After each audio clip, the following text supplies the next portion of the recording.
Operation Linda Nchi.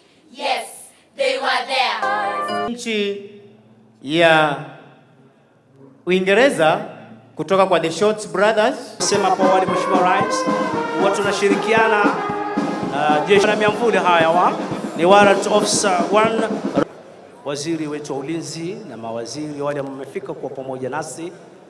Ahmed, karibu sana madam. Vice Chief of Defense Forces, service commanders and gentlemen, Your Excellencies, as you lead us in celebrating forever